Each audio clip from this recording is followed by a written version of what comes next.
I want to share an approach with you briefly that's helped me, I think, navigate life. And I've simply called it the what and the why. We can find it easy to notice the what. The what is generally obvious. There comes meaning and relevance, though, when we begin to look at the why. The why is where we can find answers, interpret meaning, discover all those important lessons to learn. Take what happened recently as a great example. Academy Award-winning actor Will Smith slapped the show host in the middle of proceedings. That is the what. It'll probably be remembered and replayed for years to come, and it will be, at the very least, a meme that the internet community just revels in, well, until the next big moment happens, the next what moment that comes along to overshadow it.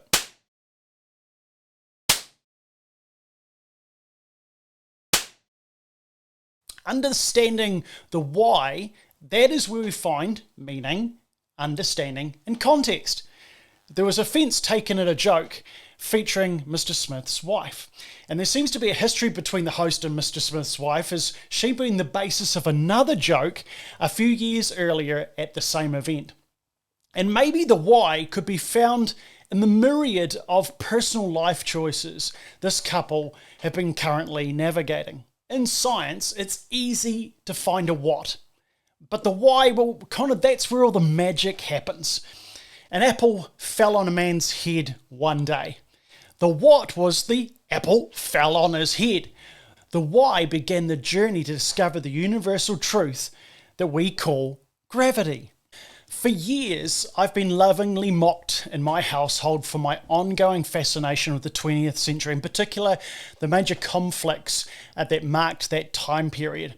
For me, the what is obvious. There's 2 world wars that were fought. Millions died. The world dramatically changed. The why is what I look to begin to understand, to try and make sense of it all. Why did it happen? Who was key to the moments that led to the war? What was the justification? Where was the motivation? I want to understand the why. And right now in your life, you might be dealing with a lot of the what. And it's possibly bothering you that you don't understand the meaning behind it. You maybe find it as hampering your progress. Maybe it's causing you unwanted pain. Can I encourage you to not be afraid to look graciously, carefully at the why? Maybe you're struggling with an addiction or maybe a bad habit. Stating again and again that you have one hasn't changed anything for you. It's just simply stating the obvious to yourself. When you begin to understand the why, that is a powerful moment for you and me, and then in turn for those around us, because healing and hope can begin to come. I don't think it's wrong to ask the why. Just be kind to yourself in the process. Sometimes it can take a while, and okay, that's fine as well. You will get there.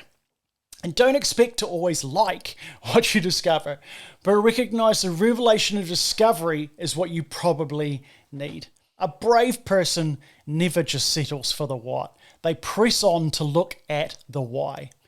And a wise person carefully considers what they learn from that process and what, if any, response there should be.